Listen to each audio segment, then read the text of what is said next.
Peter Loshak. We're going to be doing a monthly interview at SBRtv with the sports betting exchange Matchbook called the Matchbook Minute, where we'll ask a few questions about the goings-on behind the scenes at Matchbook and also get answers to questions posed by SBR posters if they have any.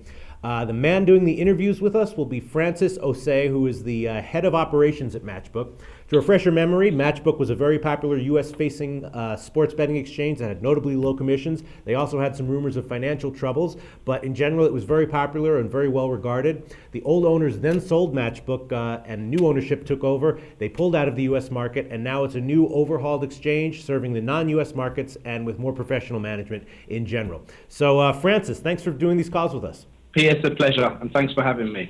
All right, so tell us about how things have gone, just in general, in the first few months since the management change.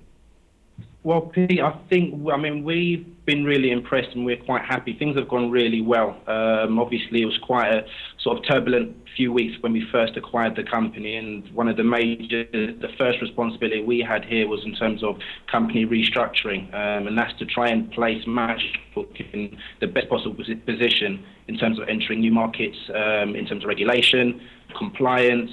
So that is what we've been doing for the initial interim period when we first acquired the company. We've taken on extra admin resources. We found ourselves a lot more busy since the market has sort of gained confidence in the actual position that Matchbook is.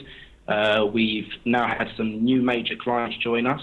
We've launched a new website, which was a reskin of what we had previously. So we just wanted to announce to the marketplace that things were changing generally, and so we've been impressed. Obviously, the first few weeks after we acquired the company on effectively the 1st of March, we had an expected downturn in business because obviously we stopped taking US clients, and we expected that downturn would occur, and surely it did.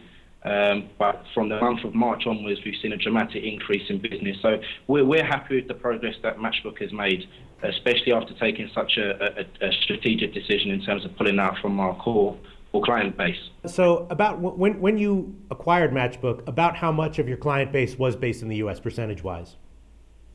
I would say approximately about 60% of our business 60%. Was in the U.S. Yeah. What do you have to say to all those U.S. customers that you can't take anymore? I mean, why did you do it? We wanted to operate in a compliant environment, and I think everybody's well aware that for operators that exist in the U.S., there is a risk element for them continuing to do so, and it wasn't a position that the owners of the business were too comfortable to continue. I wouldn't say it was a difficult decision.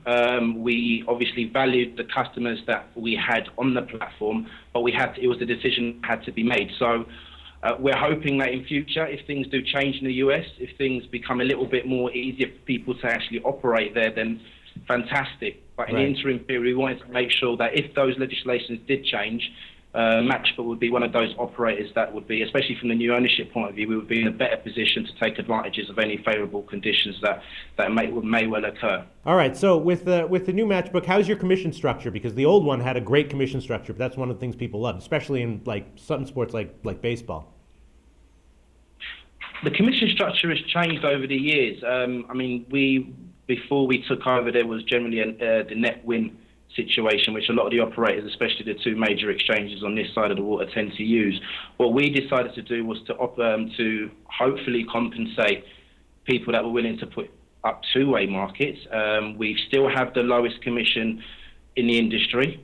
So the general commission structure is that for everyone putting up offers, they are charged 0.5%, and for those that accept the offers, they're charged 1%, except for baseball, where we have a 0.2 and 0.8% commission structure.